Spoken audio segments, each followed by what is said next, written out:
Hi, due to a lack of podcast again this week, just thought I'd do a quick run through of a couple of comics as I did the last time. We've got 3 this week, 2 from Dark Horse and 1 from Vault Comics.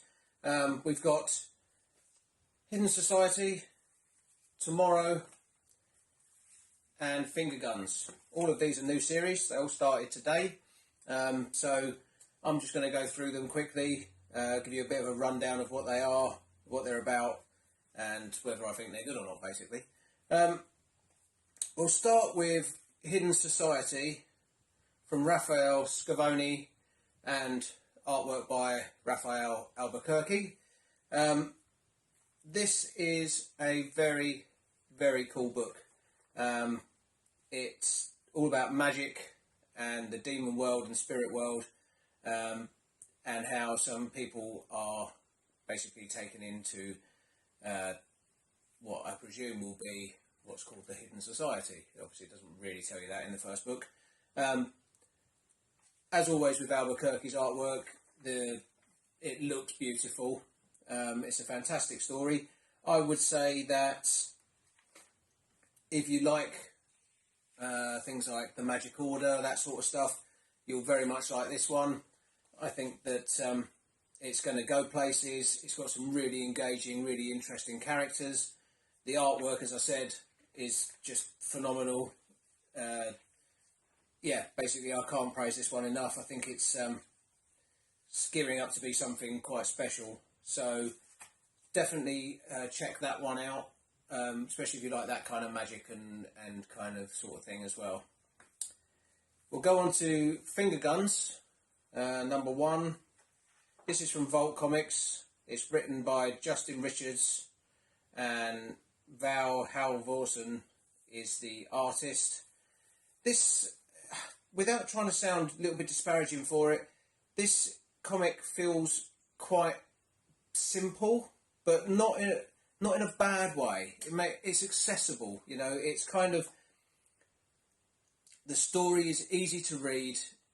It's engaging, it's interesting, the artwork is nice, the characters are quite cool, but it's not overcomplicated. Some books get really overcomplicated and are a little bit, you know, they're self-indulgent, should we say. Whereas this, it's quite straightforward, it's easy to digest, I think is a good way of putting it. It's also quite cool. And basically the main premise is that this kid discovers that he's able to control people's moods by using finger guns. So he does that, and it sends them into a rage. And then he meets a girl who can also do the same thing, but she does it and it sends people calm. And it's going to lead from there. That's all I'm going to tell you. But worth checking out, I think. Won't be for everyone. The artwork won't be for everyone. The way it's written won't be for everyone, but I like it, and I think that it's a very interesting story. Like I say, it's accessible, which I like about it. It's you don't have to overthink it. Finally, though, is Tomorrow. The tagline there is "The end of the world is just the beginning." It's written by Peter Milligan with art from Jesus Navas, and James Devlin as the colourist. This is phenomenal.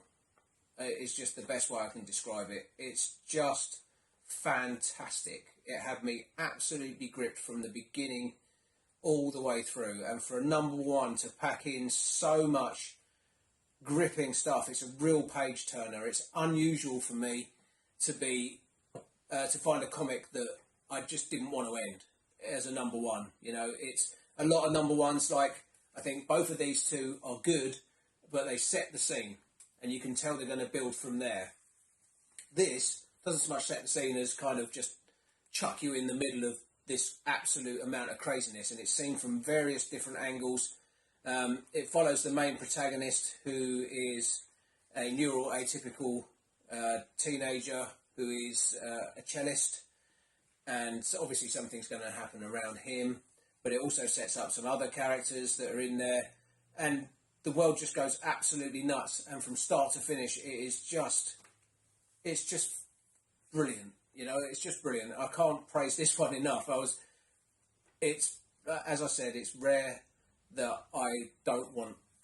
That sounds a bit weird, but I didn't want this book to end. I could have carried on reading this story all night long. You know, and that is high praise. So this one will definitely be added to my list, and I will be reading the second one, which I don't get a chance to do very often because I'm always reading the number ones. So these can all be added to your lists, or you can start pull lists if you want. Just contact Gobsmack Comics. You can contact us through Facebook, probably where you're watching this video. You can contact us through there. If you want any of these books, we've got copies of them available. They are out now. They're all good in their own way, and I think that this one will resonate with a lot of you. Certainly, I know the people I'm going to be recommending it to. So I'm hoping the sound's been a bit better this week than it was last time. Got a new microphone, so hopefully it's a bit better. We'll find out when I go to listen back to it. Other than that, have yourselves a good evening, and I will speak to you soon.